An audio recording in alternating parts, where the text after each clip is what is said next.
We told you last segment that in several ways, income inequality is more pronounced than ever under President Obama. Tonight, senior political analyst Brit is here with some thoughts about that. Good evening, Brit. Hi, Brett. It is hard not to marvel at the audacity of a man who, after 5 years in office, identifies as, quote, the defining challenge of our time, an income gap that, as you've heard, has steadily widened since he's been in office. But income inequality has long been a preoccupation of Democrats, to the point that it sometimes seems they'd prefer everyone be equally poor than unequally rich.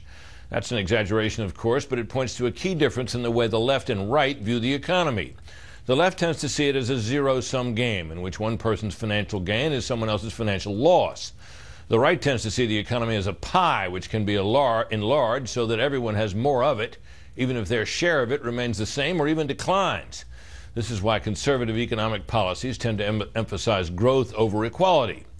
Perhaps the greatest failure of this administration's policies has been their inability to foster the kind of robust economic recovery that this country has repeatedly experienced in the aftermath of recessions past.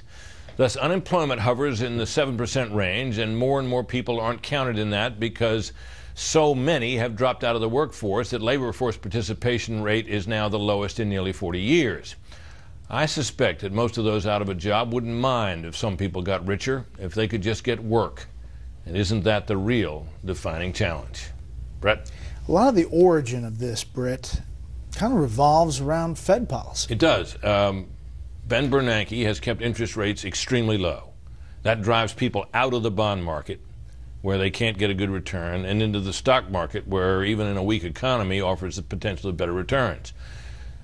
That driving money into the stock market obviously drives prices up. People who own a lot of stocks, which tend to be the top 1% or top earners in this country, get richer.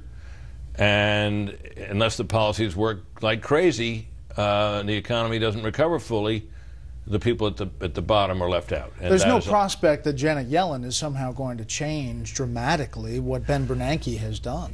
Not unless the economy, which is after all a force of nature and can operate pretty well in severe headwinds, begins to grow in the way that we're accustomed to seeing it growing after recessions, and she then becomes afraid that inflation will break out and begins to raise interest rates again, which would change the balance a bit. But make no mistake about it, the rich getting richer in this is to some extent a reflection of Fed policy, which of course the president has never objected to. All right, Brett, thank you. You bet.